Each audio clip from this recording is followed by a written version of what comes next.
So, the Bank of Canada just hit the pause button on interest rates. But what does that actually mean for your wallet, for your day-to-day life? Today, we're going to break down the real-world impact on everything from your mortgage to buying a car. Let's get right into it. Okay, this is the number that matters, 2.25%. After a crazy whirlwind of rate cuts, the Bank of Canada is finally holding steady. And believe me, this pause isn't just some headline for the financial news. It's a signal that's going to directly affect your personal finances. So you might be wondering, is this really just a number on a screen? Or does it actually connect to your financial future? Well, for millions of Canadians who are juggling rising costs right now, the answer is pretty clear. This pause has very, very real consequences. Here's what we're going to cover. First, we'll talk about the big decision itself. Then, how it hits you at home with your rent and mortgage. We'll look at what it means for buying a car, give a really critical warning on high-interest debt, and then wrap it all up with your financial game plan. First up, the bank's big pause. This isn't just about stopping the cuts. It's really about creating some predictability. After months of feeling like the financial ground is shifting under our feet, this stability gives everyone a much-needed moment to breathe and plan their next moves. All right, next, let's talk about the one area that affects pretty much everyone, housing. We're going to dig into how this pause really hits home, whether you're a renter or a homeowner. If you're renting, look, this doesn't mean your monthly payment is going to drop overnight. The market is still really tight. But, and this is important, there is a silver lining. As your landlord's own mortgage costs start to stabilize, that constant pressure for another huge rent hike might finally start to ease up. So, what can you do about it? Well, this stability actually opens up a few smart moves. First, when your lease is up, try negotiating the renewal. Landlords might just be a little more flexible now. You could also look into locking in a longer lease if you find a price you're comfortable with. And hey, if your goal is to own a home one day, this is the perfect time to get aggressive with building up your savings. Now, for all you homeowners out there, the impact here really depends on what kind of mortgage you have.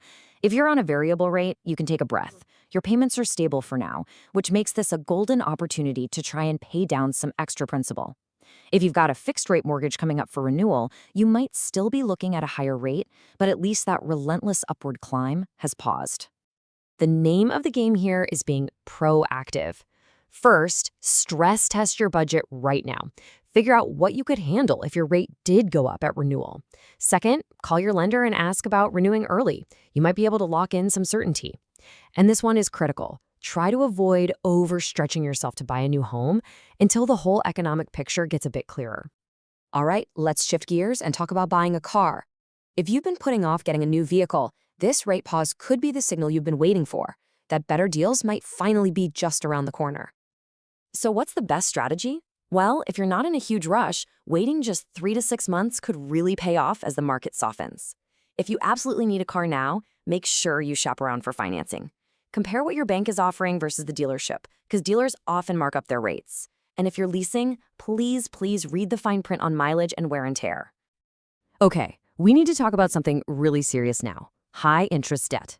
This is the one area where the Bank of Canada's pause offers zero relief, and it is absolutely essential to understand why. This quote from our source material says it all. Payday lenders, subprime credit cards, they're not changing their terms. They pretty much operate in a different universe, and their sky-high interest rates can trap people in a debt cycle that feels impossible to escape. But here is the crucial thing to remember. You have options. Before you even think about a high-interest lender, always talk to your bank or credit union first. See if debt consolidation is an option to simplify your payments. If things are really serious, a licensed insolvency trustee, who is government-regulated, can offer powerful relief. And finally, know your rights. You don't have to put up with harassment from lenders. Okay, let's zoom out. Let's put all these pieces together and talk about your financial game plan. What does this whole decision tell us about the big picture? So why did the Bank of Canada hit pause in the first place? It's actually really simple. They're just taking a wait-and-see approach. They've already made a bunch of cuts, and now they need time to see how those changes are actually affecting inflation and the economy before they decide on their next move. So here it is, the main takeaway for all of us. The good news is that the worst of the rate shock seems to be over. But, and this is a big but, this doesn't mean we're going to snap right back to normal. The recovery from here is probably going to be slow, and it's probably going to be a little uneven. And that brings us to your final action plan. In this new phase, your focus should really be on four key things: strengthening your cash flow, protecting your credit score at all costs, avoiding any new high-interest debt like the plague, and getting your finances in order so you're ready for the opportunities that will pop up as things stabilize. The path forward is likely a slow recovery. The period of big, sudden shocks might be over, but real stability requires preparation. So the final question is, will you be ready for it?